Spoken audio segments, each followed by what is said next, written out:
Hi, this is Quinn Lemley with Secrets of the Stage. I have a really special, unusual twist with Secrets of the Stage. I'm going to be interviewed by Ekaterina with Global Events magazine. And so I'd like to share with you this edition of Secrets of the Stage. Dear viewers of the Global Event magazine, we're here in New York, in the heart of Manhattan, and we have a special edition and a special interview with the host of this amazing program from Manhattan, with Quinn Lemley. And the program is called The Secrets of the Stage. And dear Quinn, thank you so much. Ekaterina, this is so much fun to have you. We're the reversed, the chairs reversed. We had just reversed, so I became a host for just a while because now you're the queen. Oh, thank you. But now you are a New York host. Yes, today I feel like a real New York host. Yes, yes. So, Quinn, tell me a little bit, like, you are a performer, you're an actress, you're a singer, you're an artist. Thank you.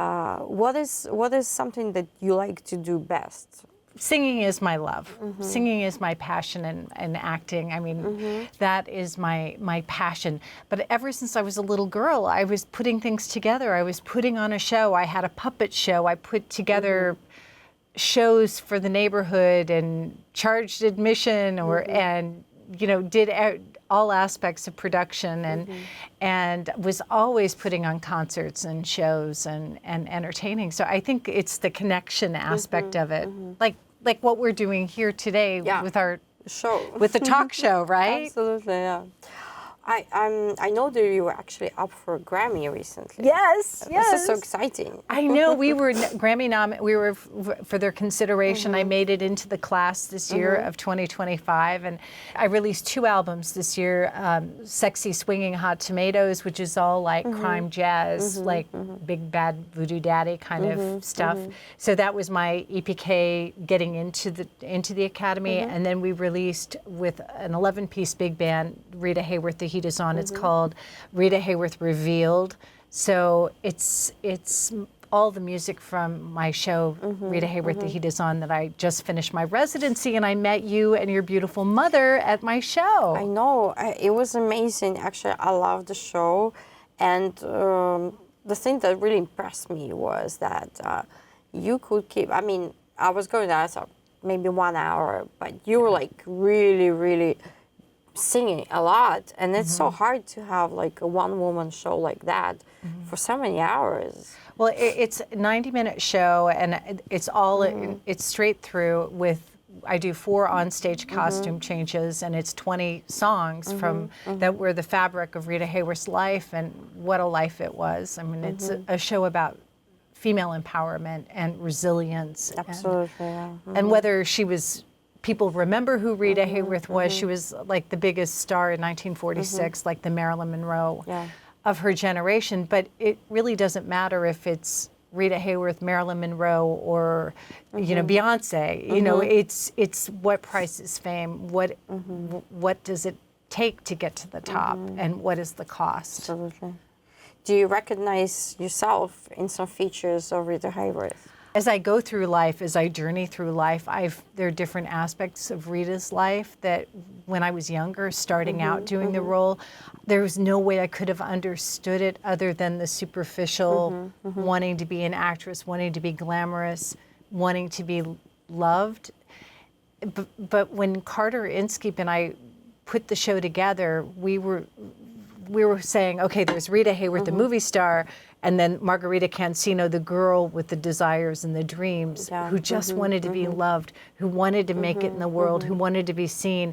And how is that different from Ekaterina? How is that different than me? You know, or anybody? And that it's the shared desire that I think that we all have. And unfortunately with Rita, with the heartbreak and the sickness and the alcoholism, all of that, not everybody can relate to that, but there are aspects of it in all of us that we can relate to. Absolutely, no, I totally agree. And how do you think the Hollywood scene has changed in those years? Oh. Is it still a bit like in Rita Hayworth's times, No, or it changed? No, it's completely changed. And she was in the heart of it during she was the star that built Columbia Pictures. Columbia was like MGM or Universal or, RKO. She was the star that built Columbia. Harry Cohn did not have a star and had to borrow and pay, like you would rent a car or clothing or whatever. He didn't have his own collateral, and so when he had Rita, that started building equity in Columbia. But by the time she left the system, that's when artists started taking their careers in their own hands, and she was one of the first stars to have her own production company, and she produced Separate Tables that won an Oscar for David Niven, and that was very rare for stars back then, but that was the beginning of what we're seeing today, because now you have to produce, whether it's music or film or television, you have to be your own instigator. Or like you with your magazine, right? Thank you. And what do you think also about the women empowerment movement? We still have a long way to go, and I think too, women's body image, and now that we're becoming a global society, the idea of beauty is very different. And I think it's really important, because I mean, I don't know about you, but for me, I grew up in a time where we didn't have social media or the access to retouching things or the cameras or that kind of thing. And I really believed that these models or these people on Cosmopolitan and Vogue, and I know you've interviewed on Italian Vogue, and I thought that that's how everybody really looked. And I was trying to aspire that, and that really created body images for me. I was anorexic. I was 80 pounds at one time in my life, because I couldn't compete with Kate Moss, or like, oh, God forbid you have a blemish or whatever. Well, body positive is very important. And, but we didn't know about that. We didn't know about it. It was hidden from, nobody was writing about what was going on behind the scenes to create that perfect cover girl. Absolutely. And I wanted to be that, and it's unattainable. So what about cinema? I mean, you have also done films and movies. That's where I want to focus next is film, and I'd love to do a network, a series like on Netflix or on some of the programs. Like I love Succession, and I love Hacks with Jean Smart. She's one of my she's one of my role models. I mean, and the writing on that series is so brilliant. That would be a dream to be in a series like that. I've seen so many beautiful outfits during your show, and actually, I think you changed like many times, right? There were different changes of. Yes, I never make it easy for myself. In all my shows, I make sure there are a lot of costume changes.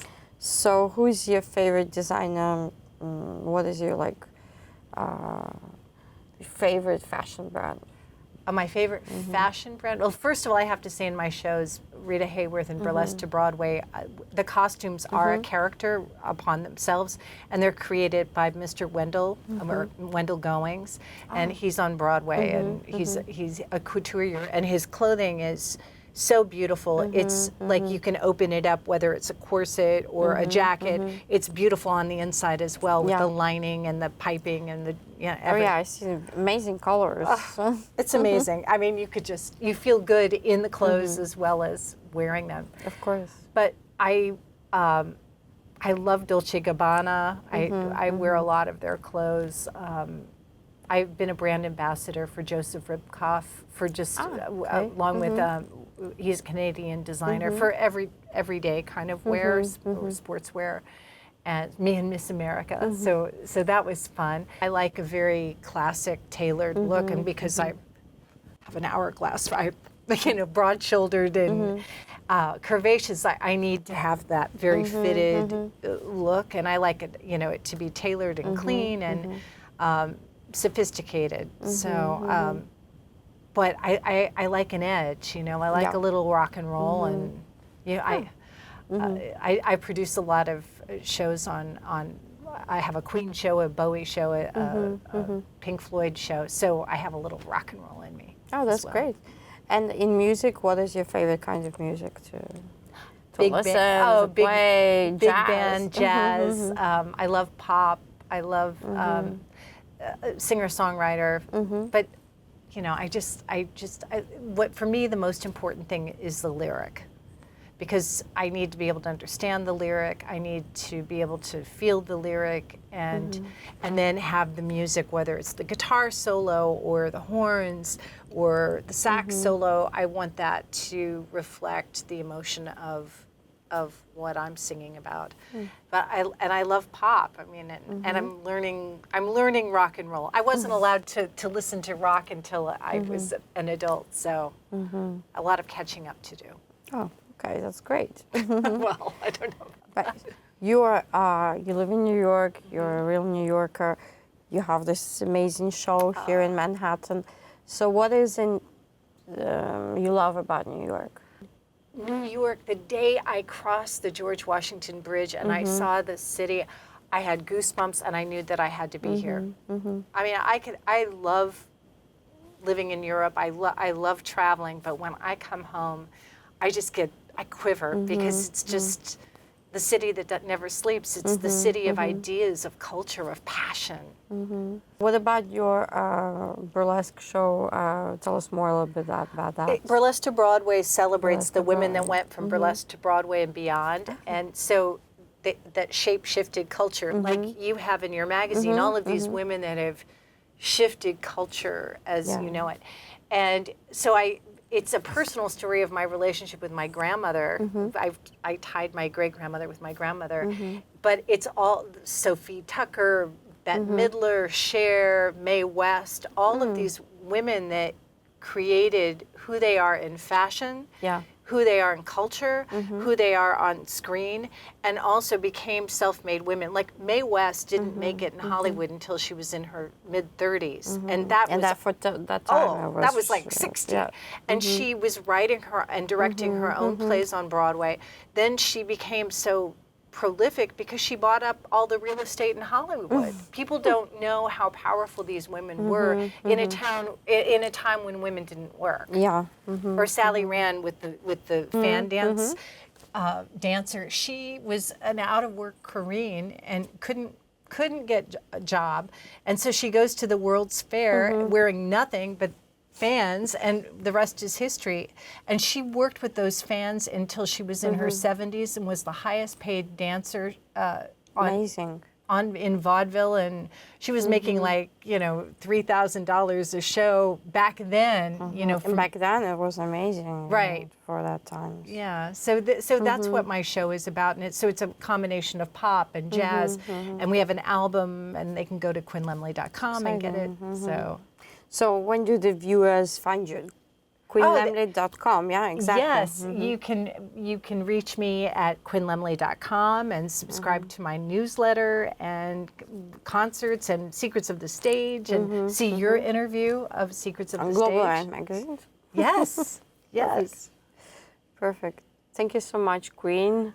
Oh my goodness! And thank you so much for me. You're a natural here in the studio. For giving me this opportunity to be the host of your show. Oh, Ekaterina, you are just so amazing and so beautiful, and just thank you for being with us. Thank you for this opportunity. It's amazing. Hello from the Secrets of the Stage and Global Event Magazine edition, special edition with David Sexta. David is a producer. Here we are. Musician, live events manager. David, what is that you like to do best? Best of all, I like to have a creative process, whatever it is. So because the creative process let my soul start to breathe. And it's very different processes if you make music, or if you write a song as a songwriter, or if you even make a script for the movie, or you produce a live event show. But in all of these activities, what I'm doing is always the point of creativity is the main thing what I really love to do. Absolutely. and I know your next project is going to be here in New York. So tell us more about this. Yeah, next project is New York Harbor Birthday, and we're planning to do it in summer, June, or probably July, because we have 250th anniversary of USA, and but New York has a Harbor Birthday as well, and this is twice older than even US, 502nd anniversary of New York Harbor. And we're gonna celebrate this New York Harbor Birthday also with stages on Times Square, with ship parade, with sail ship, with yacht ship, and bring more culture into the city from foreign countries or whatever in New York exists, bring to the stage. It also with new painters or existing painters, and guided with exhibitions, and music and art. It seems all very exciting, and I know also that you've done a lot of sport events, and especially here in New York also. Right. Tell me a little bit more about that, because I've heard some really interesting things about it. Yeah, the sport event what we produced was in Madison Square Garden, and this was Kickboxing World Championship. It was very exciting because first time in my life we produced, I with my incredible crew produced this show, and it made more incredible because we did it live on TV, on Triller TV. It was streamed live, and this is what my company is doing, ICN.watch. And we streamed live 5.5 hours. And the interesting thing was that we received an award for Martial Arts Association. Wow. And how do you get inspired when you create an event? Well, when I'm very lonely and sitting on my chair and looking to the ceiling and putting my finger in my mouth. No, never happened that way. I'm sure you're not. Never happened that way. But I'm getting moved from and getting reflected from reality, actually. This is because my really engine. Everything, you don't have to find or think something out what doesn't exist. It's enough to see the reality and try to understand what's going on and put it in the art way and make it artistically and change it, whatever genre you're choosing for, whatever you want to do, and just learn this discipline and follow up these rules. One of your films was presented at the Cannes Film Festival. So tell us more about this film. Okay. It was Ukraine war was started, and I had a big need to make call out to the world and say this is wrong, and because brother kills brother, and by the way, this line we used in the movie as well, and that's why I called the movie Better Love. Better love. Better love, yes, better love than war. And absolutely. And the storyline is that the Ukrainian killer, she's female killer, so that's female killer. Okay. Yeah. Well, we are in emancipated society, and the reason why female, because nobody should notice that she's a killer. So she has an order to kill a Russian diplomat, but he didn't know that she's a killer, and she was, of course, very pretty, and he opened his heart to her, and during his opening, he were opening his heart. He told that he's against this war, and she got bad conscience to kill him, and that's why she called. Oh, that's so interesting. She called back up and didn't want to kill him anymore, and somehow they liked each other and fell in love with each other. And then to bring them together, I decided to finish the war in the movie. So basically, when people ask, how's the war going to end, you already know because you already finished Just it. better love, guys. And shout out to the politicians, better love. And finally, they flew with helicopter around Manhattan and Liberty, and this is the final scene. And raising the hands together as a symbolism of the victory of love. It sounds like an amazing movie. I'd love to see that. Thank you very much. Thank you very much. Yes. Where do you get the writing from? I mean, where do you usually choose somebody's like novel? Are you based on a novel, or you prepare the script yourself? I belong to those directors. They are writing their self scripts. Ah, okay. So you do the scripts too? Yes. It's one of my beloved parts, be creative. That's why I told before. So I love to be creative, and it doesn't matter which discipline I follow. And but indeed, I got inspired by one book and want to make after Trustless another movie. It calls Anomaly, and this is a little bit of psychodrama, how people reflecting their reality with their traumas and traumata, and how they can deal with it, and based on airplane crash. Wow. I know by origin you're actually Armenian, and how does it affect your art, your creation process? What do you find from your land? Oh, such an interesting question. Actually, I'm very glad that I was born in a very cosmopolitan family. We are very international, and had always guests from entire world, artists, musicians, theater troupes, and that's why this entire world, what we had at home, just moved me out of to the world,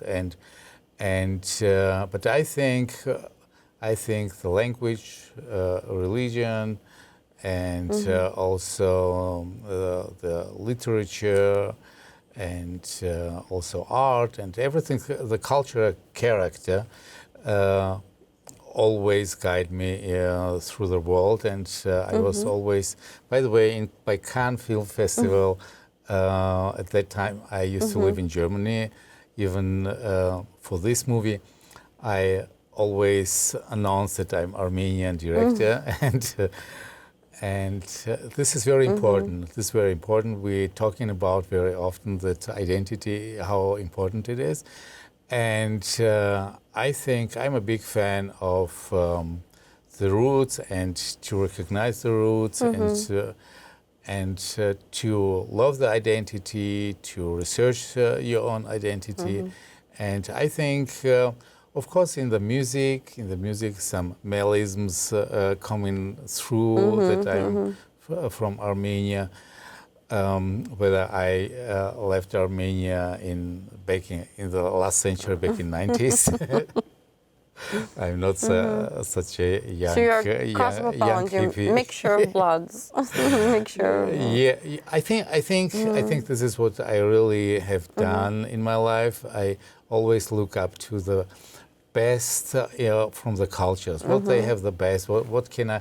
What kind of example can I take from this culture and other culture? And my curiosity made me even my inner world more rich. And what are your next plans? I mean, as a musician, as a director, as a producer, what are your next plans? So about movies, we spoke that the next movie will be The Trustless. As an event producer, we're going to make this New York Harbor birthday, 502nd anniversary. And as a musician, I will play as a guest guitarist on the show of my new fiance. So, Yes, we heard Quinn about Lemley. We heard about that. You just just 2 days ago we got engaged. Congratulations. Yes, and Congratulations on that. yeah, and I will play as a guest guitarist. Oh, you will be playing at your wedding. Oh, no, I will play on her show. We're planning some new show. Oh, her show, okay. And when is the wedding going to be? Oh, we hadn't time to talk about it, but I'll let you know. Definitely, we're inviting you. That's very exciting. That's lovely. I mean, I just met you guys Yes. recently, and now you're engaged. Yeah, I thought Compliments on if that, we feel very happy with each other, why we shouldn't declare that. So that's why Absolutely. I asked her, and she said yes. Well, that's amazing. So, do you feel yourself now as a New Yorker?